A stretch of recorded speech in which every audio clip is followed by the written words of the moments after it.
So I'm down here on State Street in Chicago, and it goes all the way down. But I'm the turnaround on State and 14th. This is where my friend Kimmy used to live, right here in this building.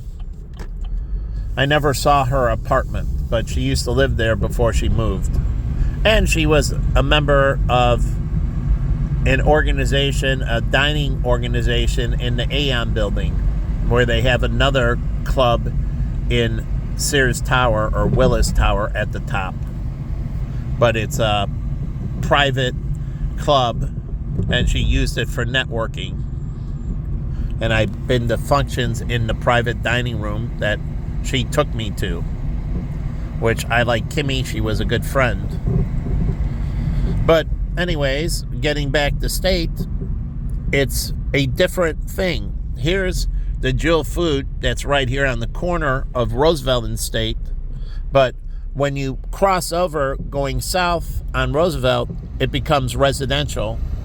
When you cross over Roosevelt going north, it becomes commercial. And this is where the difference is. There's lots of mixed use on this side, where if you go on the south, it's purely almost all residential.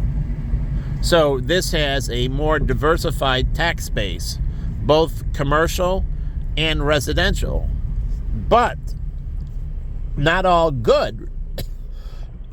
Because on the south side, on State, it's quieter. They don't have any of the commercial traffic. So the residents have less foot traffic, less car traffic. It's much quieter. Up here, they have a lot more foot traffic, a lot more car traffic. And so, yes, they're mixed in commercial and residential, but they also have a lot more annoyances. And truly, a lot more annoyances. It's more pristine over there, quieter, more calm, less foot traffic, less car traffic. Truly, you don't get any of the noise from any of the businesses or anything. So it's much more pristine. It's more like, you would say, country living. Yes, country living compared to, say, suburban living or urban living. So it's much more quieter. So this State Street, as you move towards here, it starts going from these mom and pops. But the thing that hasn't changed right here on Polk and State is they haven't adjusted here for the Jones Academy. And this is where I used to go to church. And then I went to the People's Church that holds here, and they rent the room on Sunday. But again, this wasn't here before. And there's all these William Jones College Prep. And yeah, Dawn teaches here, a girl I know. I don't know if she still does. Maybe she's principal by now. I have no idea. But there's there's a train right here, the underground, that they can get on and off.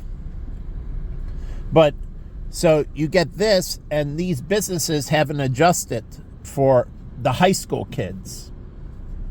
Truly, this neighborhood hasn't adjusted for things for the high school kids.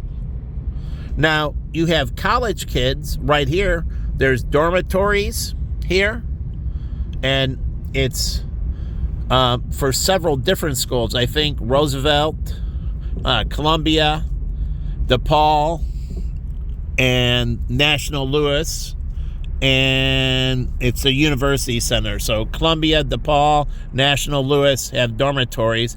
I don't know where Robert Morris they're at.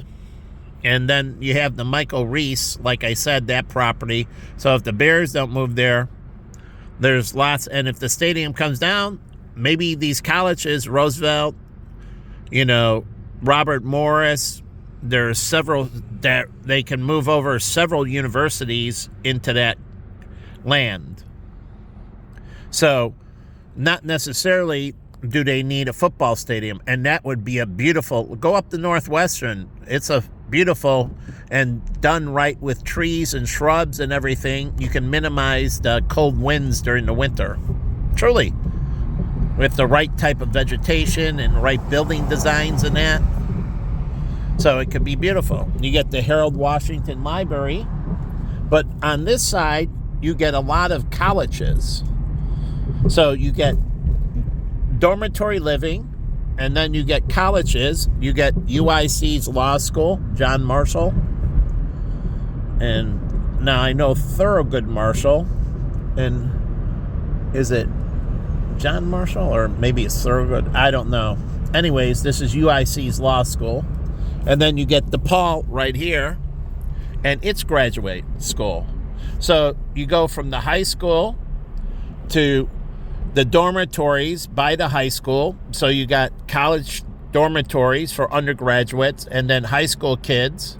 And then you move up this way, you get undergraduate and graduate. This is DePaul's downtown. So you have your adult education, and then you have your law school, graduate school, and I think DePaul has graduate classes down here as well.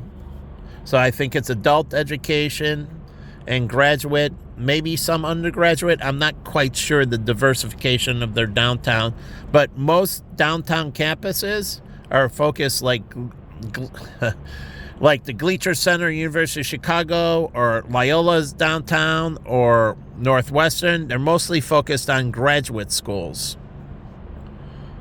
Meaning they're in by the financial districts and that, because people going there already have undergraduate. So they want adult education, like adding designations or certifications, something to add to their truly existing degree, or they want a full-fledged master's or PhD program. So this is where you get the graduate school programs. Truly, a lot of the graduate school programs. Now, there is National Lewis and Roosevelt and that down here that are undergrad programs. And I think National Lewis bought Kendall College, and that had a good culinary school. So now it's part of National Lewis. So, again, they feed into the restaurant industry and everything down here. So culinary schools are nice because they can work in the culinary school, meaning go to culinary school and work in their job in the restaurant. So it's great to work in the restaurants as you're going to culinary school. My friend John, he didn't do that, and he went to culinary school, and he didn't work in the restaurant. He was a doorman. And then when he got out, he didn't get placed into the restaurant business. He was still working the door. He should have, when he was going to culinary school, applying at restaurants and getting a job at restaurants and worked in the restaurant. So when he finishes his culinary degree, he can move in and be a chef or some other, sous chef or whatever it may be for that restaurant. Then you move down here on State, and this turns into where all the retail shops are. But I just explained to you back there. What did I explain? High school, right, kids? You got this clothing store over here. And you have some others up here, sneaker shops and others. I don't know if Target would be a big draw for high school kids. But then you have the undergraduate kids that could come up here, undergraduate housing. And then you have the graduate students that would shop up here as well. So it's right down the street. So it goes from high school to undergraduate college dormitories right next to each other to undergraduate and graduate schools. And this is part of their campus, and they can market to them and bring them down into this area, and this would bring tons of business. Like, they would want to shop at Nordstrom's Rack, right? They don't have that much money, so yes, Target, but also shopping at Nordstrom's Rack, Uniqlo, which is great clothing at a good price. That's what they focused on. The movie theater, Block 37. And yes, even shopping at Macy's, having trendy. So to get this street back, I would focus on those educational institutions. They have day programs and night programs. They have weekend programs. So they can bring a lot of steady food business, a lot of steady retail business to this area. Even going down to the Chicago Theater that's right here, that's across from the ABC Studios. And ABC Studios and ESPN can market down there. And then you get the Nederlander Theater, and we start getting into the theater district over here. But you have to go west. The theater district, the Chicago, is on State. Nederlander is on the side street. And I forget what cross street this is. So, since I can't see the street sign, and it's Randolph, right? Yeah. So it's Randolph Street, and you get right down here. The Cadillac Palace, which I've been to, is awesome, and I've been to a couple of these other. I don't know if I've ever been into Nederlander, but this is the theater district. And all those colleges have theatrical schools. So they work as stagehands, truly work as in the box office. They can work in the marketing department for these. They can work in all kinds of different aspects in the theater. Now, what do they get? Cheaper labor. They're in college, even in acting school. You don't pay them the same as you would do a graduate. And then they got the beautiful scene over here, the ABC Studios and ESPN. And they get the market into the college things. And then you get a beautiful hotel right here, College Weekend. Witt Hotel, right? They have Parents Weekend. They have Alumni Weekend. They have, I would assume they have fraternities and sororities, some of them. And so you have Rush, and people come in and they stay at the hotels. And then you have across the street another hotel. And again, the Radisson. And this is where last time I was here, on the second floor is a party area, a banquet area, right here on the end cap. And that's where I was hanging. Dennis Rodman was having a function, and I was hanging out with him at the function. So that's the only time I've ever been in that hotel, actually, and up there. So, but right here is Wacker Drive. But this is all State Street. And going down, if you're marketing for the colleges, right? Graduate students want to, like they were saying, young Sheldon going to grad school. What grad school was he going to? Well, now you have the House of Blues, and you have Spin, where they play ping pong and so on. But now this is your nightlife, truly. Now this is the radio room, which has been a few places, but you have your nightlife down here. And this is for your, seniors in college, juniors, seniors primarily in college, and your graduate students. And they're going to come down here into the restaurant district. And this is where, Harry Carey's, they have a nice bar, place to hang out. And so there's good restaurants and nightclubs where I'll make a turn here, or I'll go one more up.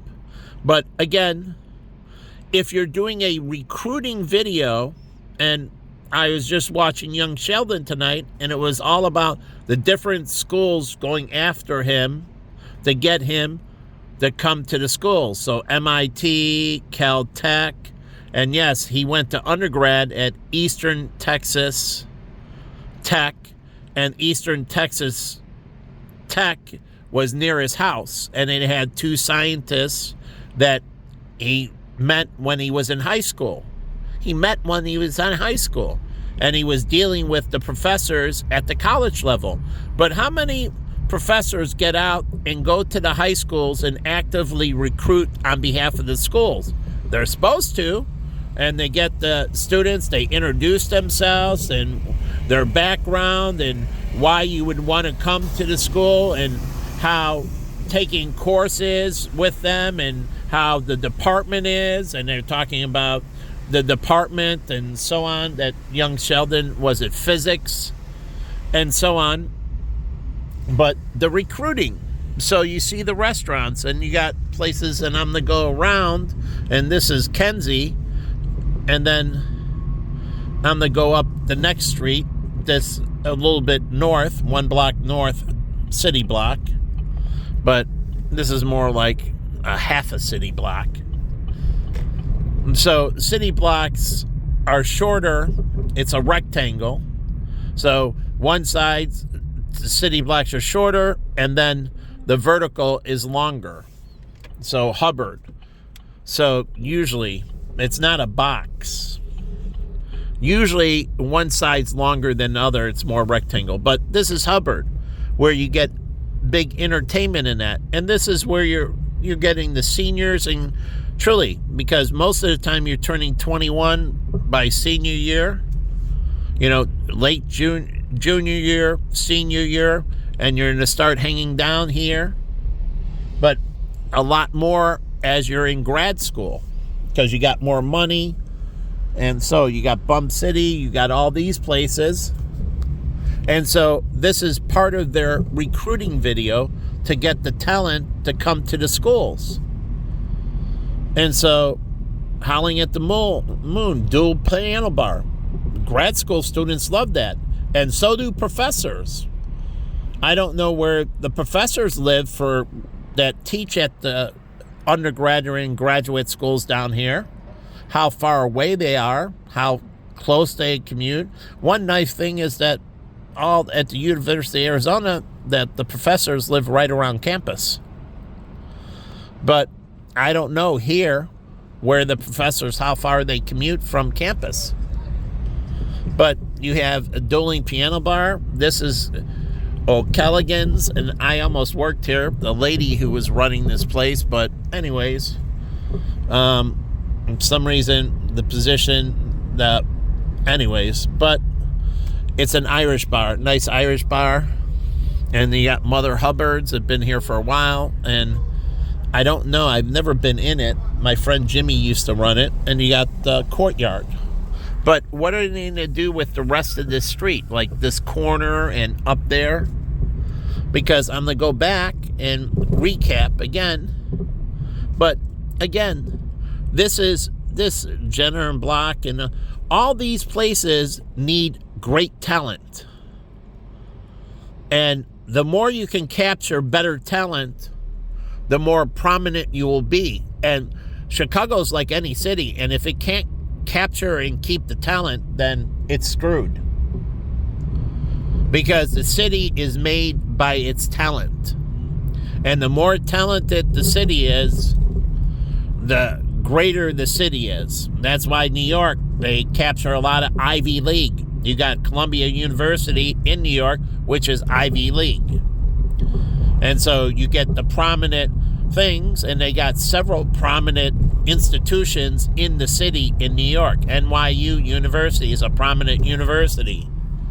And so they got prominent universities, so people make more money. It's the same thing in Boston. People make a lot of money in Boston. They capture MIT and many others. Then you have Boston University and so on. And they make, they're up the ratings. So, meaning on their, quality of education. So it does matter. If you can't attract and retain talent, then you end up being at the bottom. So its ability to attract and retain talent matters. So here's the Chicago Theater again. And so what are they doing when they put in the shows here, thinking about the audience that they're going to attract? Do they do a census study on what types of tenants, not only the college institutions, but What type of people live around here? A survey. Buffalo Grove just sent me a survey. Great idea. But it seems really long, and so I guess I got to break it down in small bits. But it was nice the village sent me a survey, but it seems quite extensive. So, anyways, going back down, so now we're going to go in reverse, and the shopping and everything, feeding off of the college students and the residents. Remember, this didn't used to be residential. So this used to be all commercial. Now it has more residential, but the problem is these stores have never really talked to the residents that live here, or talked to the colleges, or talked to the high school, Jones Academy, to figure out how do we integrate that into the existing population around here. So it's the same thing. Like you say, source local. You're supposed to source so much local. Like we used to talk about in the restaurant, we buy from so much from local purveyors. But again, it's the same way for these businesses, sourcing local. So much of their business they want to get from the local community. So they got to figure out how much of their business is from locals compared to people that are far away. And when you say locals, how close? 1 block, 2 blocks, 4 blocks, 6 blocks? It does matter. Because in the city, you're in a more competitive market, so as you move from block to block, you got more options. So the further away, they got more options before they get to you. So the closer they are, 1 block away is going to be your number one opportunities. 2 blocks away, a little less. 3 blocks away, a little less. So you have a Capital One, which I used to hang out in the Orange Cafe, but I never hung out at the Capital One Cafe. But it was a great idea, and it was invented by Orange, ING, but ING sold it to Capital One. And so you got the Capital One Cafe. And so I never hung out there. I used to hang out at the Orange Cafe all the time and work. So you got champs, I should say, and they carry sports and that, which goes. But aren't they carrying any of the university stuff? Like, if I was champs, I would have a deal with DePaul University. I would have a deal with Roosevelt University, Robert Morris University, Jones Academy High School. Truly. And I would be carrying stuff related to those institutions. UIC Law School, University of Illinois Law School. I would be carrying stuff right here at my store. Truly, having a licensing deal. And so that would attract them down this way into the shopping area. And then here, you got the Bank of America. I don't know if there's another bank on State Street, but it's positioned and it can go over, like from here, walking over the UIC and so on, even talking about high school kids opening up savings accounts. Truly, savings accounts and 529s and IRAs, high school kids make money. I worked in high school. I could have started saving. I actually worked in elementary school too, and I could have started, and I did start a savings account. But again, so you got Wintrust right here as well. So again, looking at how this dynamic fits together just on State Street. And how can you get this to work and be a very vibrant? How many kids from the high school go to the Harold Washington Library? After school programs at the Harold Washington Library. Truly. And then they can have all kinds of book clubs and that for the law school. They can set up, there's tons of legal, and they can set up different book clubs and that and work with the law professors. And these are things they're doing that are separate, that are satellite, that add to the university. And it could be just reading John Grisham's legal novels. sometimes reading fiction is fine too. And you talk about the fiction and how that goes and how the case would go and what is technically accurate and what isn't technically accurate, and you're critiquing it. But you're reading the John Grisham, like The Firm. And then you have workout, right? Kids need to work out, right? From UIC law or whatever. So, again, I don't know how they're trying to do this, but I don't think they have any vision for how this works together. And here is Jones College Prep, which used to be not Urban Ministries, but Pacific Gardens. So here's Jones College Prep, right? This used to be Pacific Gardens. But Pacific Gardens can just turn into a full-blown church. And so can Urban Ministry, and have different accommodations and so on.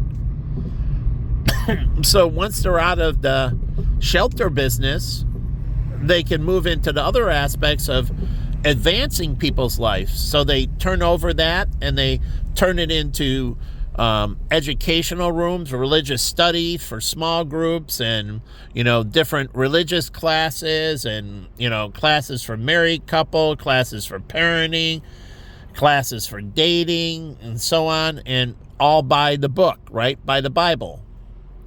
And so they're not worried about getting people off on the basics. Everybody's on the basics. Now they can worry about advancing them. So they exit out of the homeless shelter community and they move on to advancing their congregation. So no longer are they worried about the hand to mouth. Now they're worried about keeping them going up the totem pole, basically moving up, like George Jefferson. Now I live in an apartment in the sky.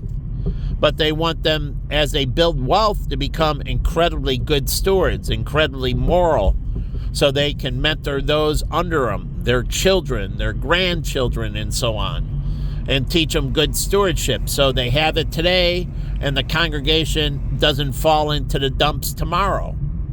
Truly, here today, gone tomorrow. So now they're looking at constantly mentoring and raising that mentorship and constantly working on to thy will be done on earth as in heaven, making them more holy. Truly, bringing them more spiritually, working on family issues, like how to resolve family issues. Look at all the family issues in the Bible. Cain and Abel and so on, family issues, two brothers. But trying to figure out how not to go down the route of Cain and Abel. And the Bible tells these stories, and you're supposed to be like, okay, we have two siblings. You can do it generic. We have two siblings. They have sibling rivalry, and there's a lot of that in the Bible. And how it went wrong, and now how can we do better? The Bible is telling you, okay, here are the issues, and so on and so forth. And now there are stories that show alternatives to that where things work right, and you can use that.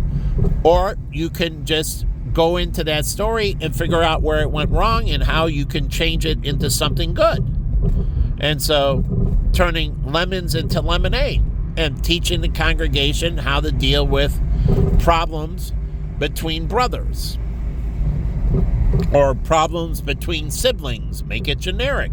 One specifically talking about brothers, but then how much in age were they different? Who was the firstborn? Who was the secondborn between Cain and Abel? What was the age differential? So there's a lot of variables that going into it. What profession was Cain in compared to Abel? Were they working in the same profession? Were they working in different professions? Truly. And then how did their father see them? And what was the mother? Was she around? And what happened to her? Did she die young? And the father was a single father. Like Mary became a single mother. Joseph died and Mary was left with Jesus. She became a single mom. She did. So they brought up Jesus as a couple, but Joseph ended up dying, and I don't know how he died, but he passed away. And Mary had Jesus as a single mother still. So I don't know at what age did Joseph pass away. So I don't know how old Jesus was, but Mary was a single mother. And so how did this relationship go from a stable household where you had a mother and father, and then Joseph passed away, and then how did Mary deal with the single motherhood? And then how did Mary deal with the loss of a child? Truly. And finding out, and there should be works talking about Mary was still alive long after Jesus died. And how did Mary take that after she lost her husband, after she lost her father? I mean, after she lost her husband, now you could go back into, did she lose her mother and father? And then, how long were they around when Joseph and Mary and Jesus was born and so on? Or were her parents passed? Were Joseph's parents passed?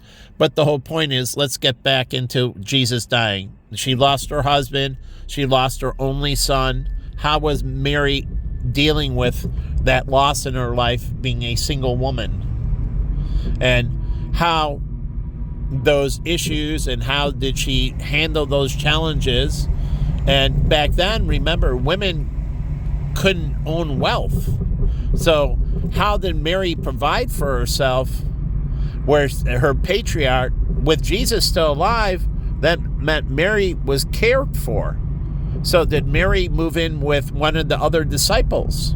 Truly, because she couldn't own property and any of that, and there was only one alternative, really. There's very few alternatives for women to work. So how did Mary survive after Jesus' death? It was a big deal to Mary when Jesus died, losing a male. And this is why you don't understand why males were so important through history that back then, and that's why they didn't, because women couldn't own wealth and couldn't hold jobs and couldn't do this, like in the movie industry and so on. And they were forbidden, and if they didn't have a male, they would die. Now women get to make a choice where it's mutual, and men have to adjust where women don't have to rely on them financially. Now they're together because they both want to be there, not because they have to be there. Before, and this is where the mindset of the pastor has to start explaining this and start educating the congregation, that both for the males, they have to change their mindset, but also for the females, they have to change their mindset and how they look at marriage as well. How both of them look at dating is now different, because now they're both providers and both can self-sustain, and now they go into it because they want to be into it, not because they have to be into it.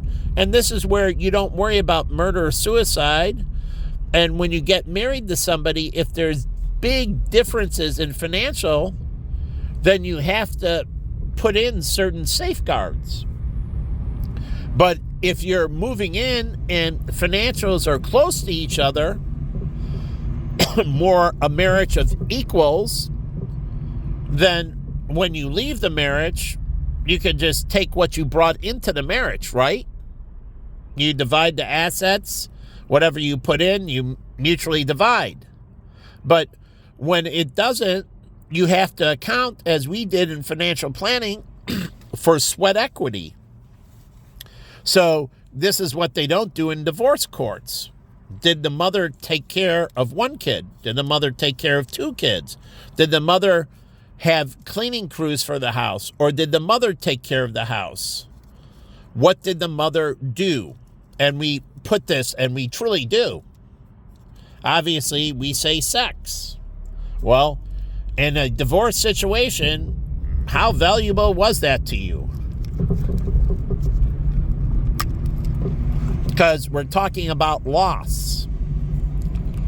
We're talking about how much did you value that intimacy, priorities. But it's truly, when you're separating, these are things that, it's one thing when I lost Jen, losing these things, and one of them was that physical intimacy with a woman. And that was a big deal to me. And when you're the one got cheated on, and now you're losing the physical intimacy, truly, you lost that physical intimacy. They destroyed it. And that's part of the damages. You lost it. They cheated on you. They stepped out on you. You lost that physical intimacy. And so that's part of the damages. You feel like a girl, Arlie, was trying to find herself, where she lost that physical intimacy with her husband, and then they got divorced, and she really was trying to figure out how to be a woman. She truly lost who she was. And she was trying to figure out who she was. And in turn, she was acting out.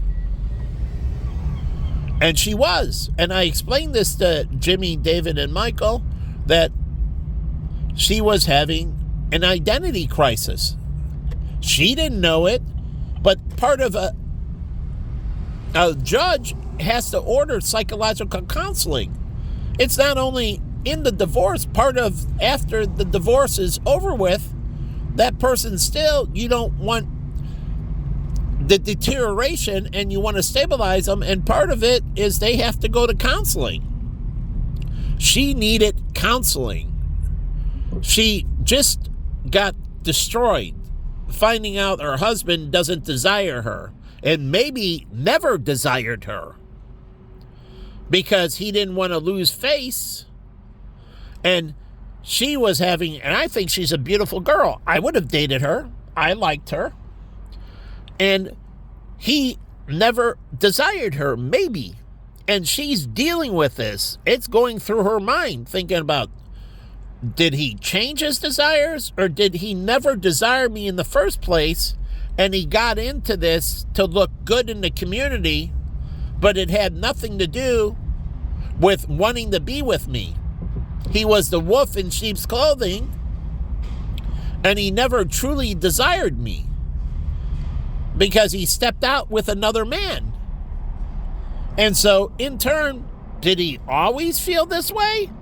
And he was just marrying me as a smokescreen? She didn't know that when she got into it. But he maybe have never desired her. So she was having a serious identity crisis, and she was acting out, and not in the most appropriate ways. And so, and it was good to be able to talk to them, because David and Jimmy interacted more with her, particularly Jimmy. But the whole point is, he could help guide her. And so when she did certain things, they addressed her correctly. And they didn't, and she didn't know I was doing all this counseling on the back end, helping them understand. So when they interacted with her, they would respond to her actions, which they thought were a little bit inappropriate at times, correctly. And you understand these things. And she was going through this identity crisis, trying to re-find herself. And she hopefully has, but they understood, and they didn't think badly of her. If I was in her shoes, wouldn't you think you would be having this physical identity crisis? And most definitely you would be. Did my husband never desire me? Am I, as a woman, I'm not sexually desired? And with that, people start acting out. And so it was easy for me to work through them, and I never worked directly with her. But I could work with them, and they could testify that I explain these things, like inappropriate picture on Snapchat and so on with David. And I explain it, and so on, and I explain why it was done and so on, and he understood. He's like, okay, that makes sense to me, and so on. He became a doctor and so on. But the whole point is, or another inappropriate, wanting to do a menage a trois, and thought it was inappropriate, was turned down, and right thing to do. And the whole point of it was that she was having this identity crisis, constantly trying to find value through sexual interaction, and basically, like, she went with Harrison, and I guess I'm put this on YouTube, but I'm not using last names, and unless you know these people directly, you don't know any of what I'm talking about. But the whole point was, she was doing these things to find sexual approval, and she was trying to find her value in that world. That's part of you. Sexuality is part of you, and you want to find value in that. And that's why women do the cleavage and so on, and wear the mini and so on, is presenting yourself, and you want the looks, and you want certain approvals. Now, there's a crossover with that, and it's a double edge, that sometimes you get things you don't want as well. So you get things you want, and then sometimes you get desires that you don't want. And so you have to figure out how to be mindful of that, how to present yourself in one light as you want, going out there and you're trying to present yourself, and you want to feel, pretty, and you want to feel that people think you're pretty and so on. And that's fine. That's finding self-worth and understanding that. And so you present yourself in a certain light, and you're trying to find that value. And that's understandable. And so, yep. And this is a mall that would be by the Michael Reese place. So, again, if they moved the Bears Stadium, or they moved made that a university campus, this would get a huge boom as well. Either way, they win. So it doesn't matter. So either way, they win. And also, if they move the university, they still need a stadium, but they don't need the biggest stadium. So all those colleges still need a sports stadium. So again, but they don't need Soldier Field. They're not Division I, University of Michigan. So this all area would get a boom, but they would have a smaller stadium and much more room for the college campus build-out. So they would still need a stadium, but it would be maybe a 25,000-seat stadium, something smaller, good for other events and that, but you don't need the big, 60, 80, 100,000-seat stadium. But going back to the other point is finding value in yourself. And part of that is finding value in your sexuality. And husband and wife struggle, and you struggle at dating at times, truly. Finding this, and that person kind of not as interested as they were, and then you have to figure out how to re-engage or reinitiate or re-stimulate the relationship. And so you have to figure out that. But sometimes just having an open and honest conversation, you seem to feel less desire for me, and why is this happening? Truly, this is how I'm feeling. I'm not saying you might be distracted at work, and you're like, no, I still have the hots and everything, but I'm so bogged down in everything, in my thought and everything that's going on with these projects. And it's not that I don't desire you. I still desire you highly, but I just don't have that ability to pay attention to you right now. And so I'm sorry if you're misinterpreting that somehow I don't have that same sexual desire for you. And sometimes it's just miscommunication. Other times it feels like, yeah, you gained 10 pounds, or this is going on, or right now, some reason I might have low testosterone. Truly, I might be going through male menopause, say, and, getting lower testosterone, lower libido. And so, I just don't have that same desire. But instead of getting it out there and having the conversation and asking the questions, all of a sudden, he doesn't desire me. And then you do something stupid and you act out because you want him to be jealous. And I've seen this. You want him to be jealous. So you want him to be jealous so you get that attention again. And that can lead to very devastating things. And I've seen it many times and lead not to good places. And simply a good conversation is, why? Are you drifting from me? Are we not having enough physical relationship?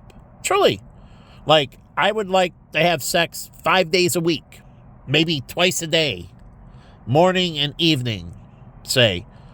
And I desire much more physical interaction.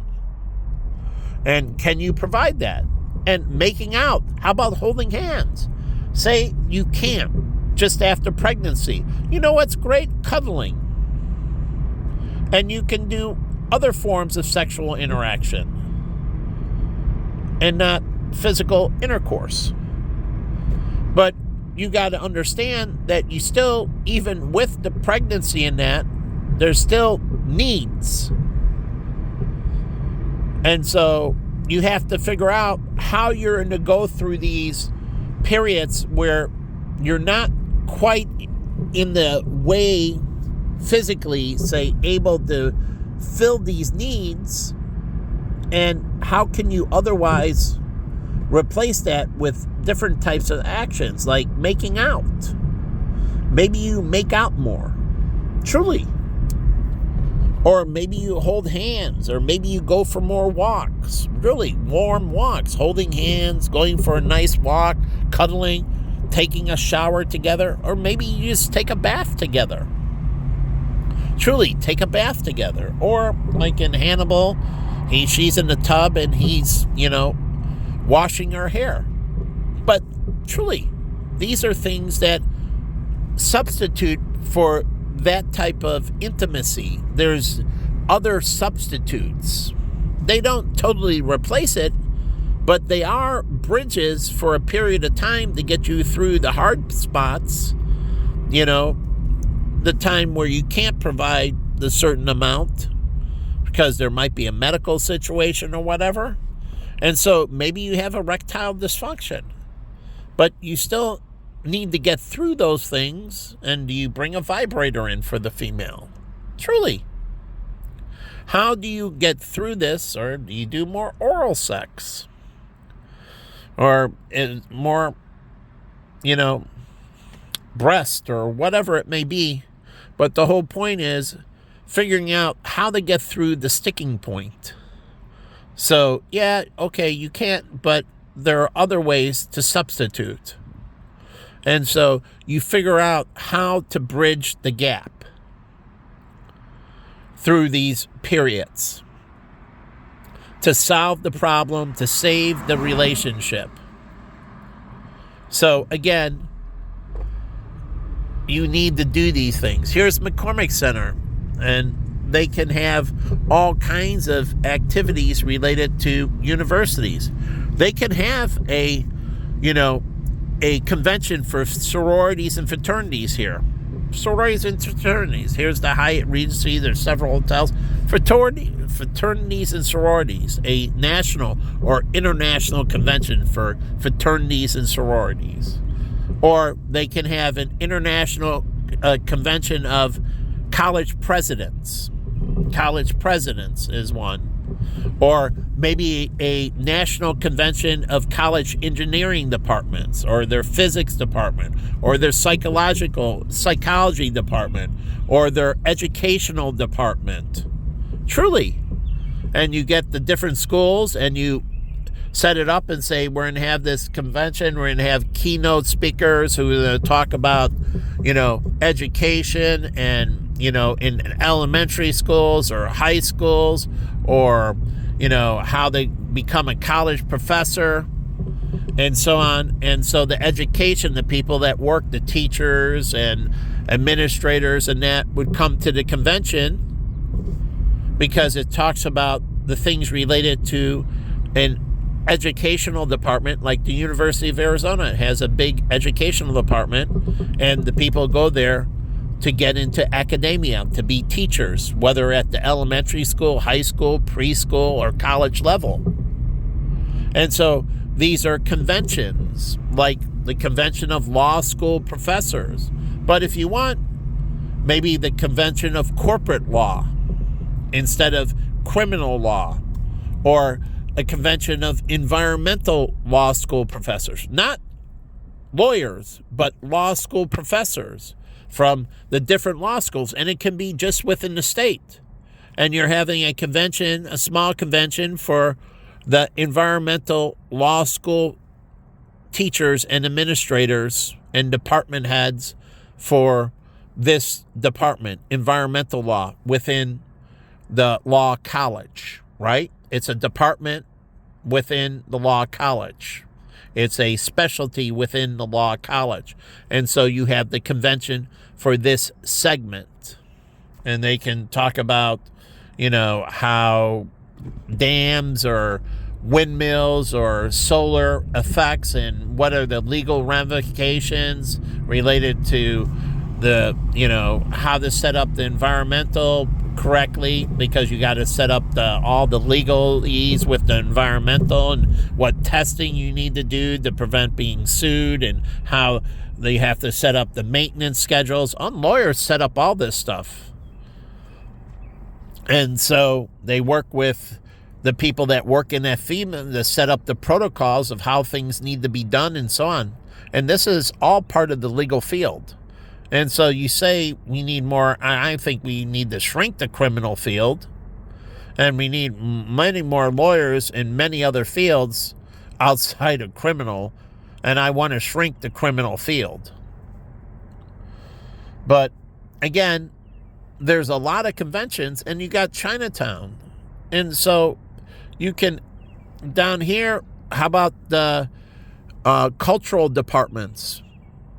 I took religious studies, and it's one thing, but you can talk about religious studies in a convention of religious study teachers that focus on Eastern religions, truly Eastern religions or Asian religions.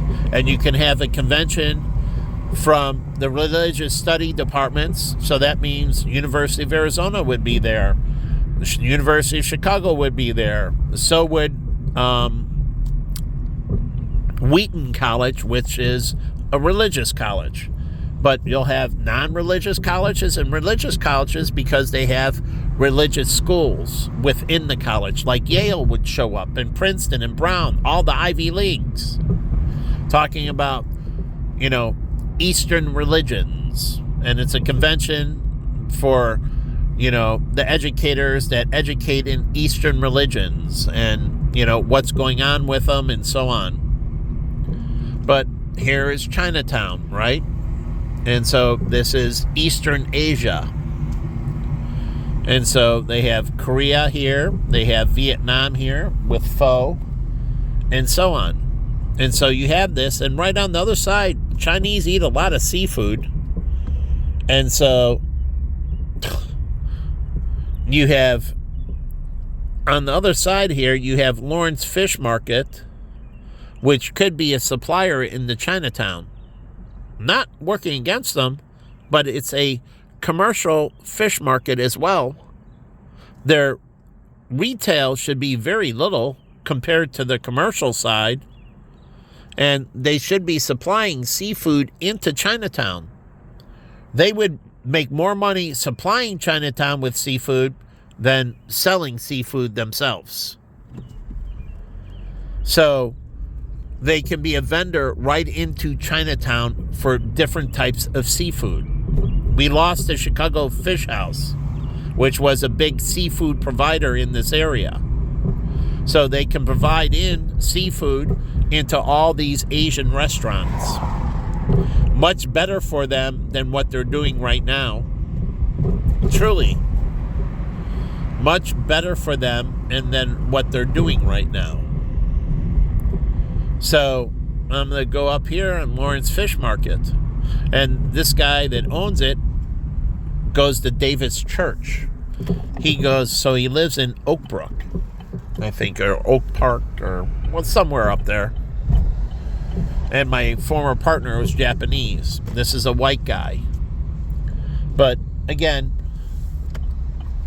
they would be better just selling their food into the Chinese and Asian restaurants. And now this is just a small satellite to retail, but that's not their bread and butter. Their bread and butter is the commercial. And Chicago needs somebody to come up to be a dominant in the fish market industry, the seafood industry on the commercial side in Chicago. The Chicago Fish House was huge, but the son imploded it. He wasn't trained by the father right, and he didn't do things right, and so he imploded the business. But I'm going to post this on YouTube, and obviously, if you're on YouTube and watch this, obviously you already know it was on YouTube.